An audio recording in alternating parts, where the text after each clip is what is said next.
Love. Some would say it took a backseat when the pandemic forced us apart. As a family-run and proudly Canadian-owned company, Charm Diamond Centers saw the need to bring us together with tales of love and created the Canadian Love Map podcast. Since then, we've shared hundreds of real, uplifting stories that prove love conquers all. So thank you for listening. We couldn't do it without you. And remember, love starts here. Hi, I'm Nancy Regan. Thanks for tuning in. Over the summer months, the Canadian Love Map team is hard at work finding new stories for our upcoming 7th season. In the meantime, we are hitting the streets to meet Canadians and pick their brains about love. Enjoy this Love Map Gold. We'll be back with season 7 in September. With you, I can be sad with you. I'm Taylor. And I'm Wade. We met when we were in college. I love telling our story. I'm a musician, and I was in charge of a club on campus, and I was tabling. I had my table out. I was trying to get people to join, and I saw Wade walking by, and he was looking at our table. And so I'm so outgoing. I was like, come on over, like, come look at our table. Like, and I said, do you play any instruments? He said, oh, no, I don't play any instruments. And I said, oh, well, we can teach you how to play. And he was like, no, he's so shy. He said, no, that's okay. And eventually, somehow I roped him into joining. And he had to audition for us. He chose to play the piano.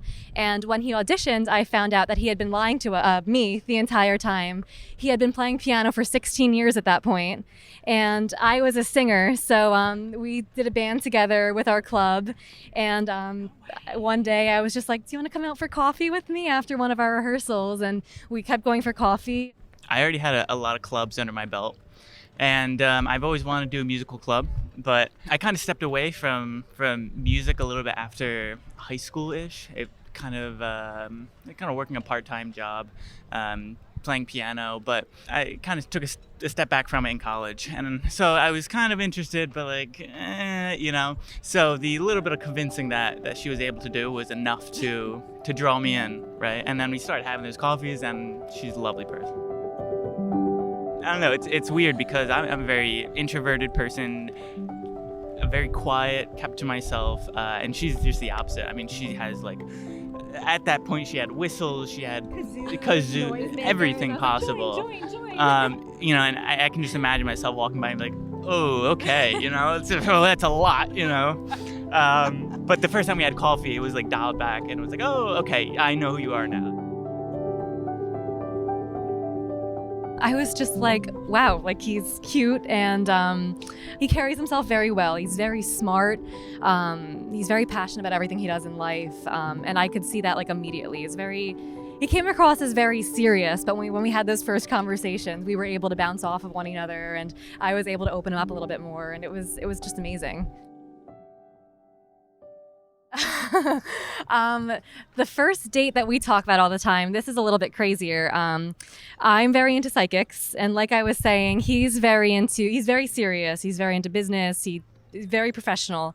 And so I took him out to a psychic.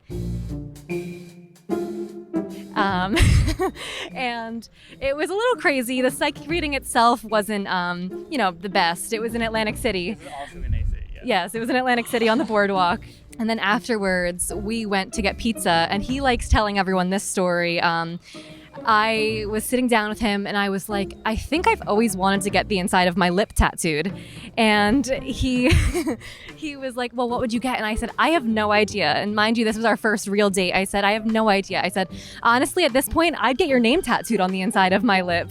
And he told me, months later, he said he went to the bathroom at that point, and he was texting his best friends, like, what do I do? And his friends were like, if I was you, I would run. I would get out. I will come and pick you up right now from the pizza place.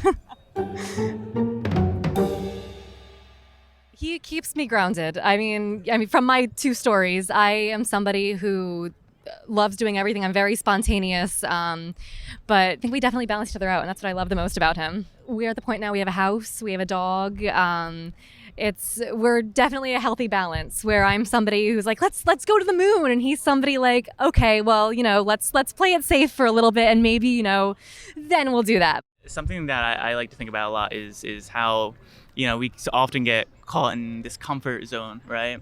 And I myself don't like straying too far from that comfort zone, right? Especially being an introverted person, right? Whether it's going up and singing karaoke or going to a bar at night or something. But Taylor is someone that can pull me out of that comfort zone and make me do some different things. And then at the end of it, I'm like, actually, that was really fun. And I really enjoyed that.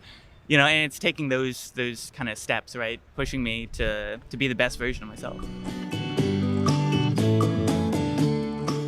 Love shouldn't be something that you try too hard at first, right? I mean, a relationship you should definitely try it. But oftentimes, love finds you. And you work to make that love work. But, that initial step, it finds you. I like to think. I would say don't hide who you are from a person who you truly love. If I was to hide myself and we got this far in the relationship and I came out of my shell now, I think he would be very taken aback. And I'm happy that I started right off the bat with somebody who I could be myself with, and he loves me for it. And I don't think our relationship would be as strong as it is now if I did hold myself back in the beginning, because again, we just love each other for who we are, and that's great. It's been so cold since you have been gone. Like I was told, you're the only one. I wanna stay with you.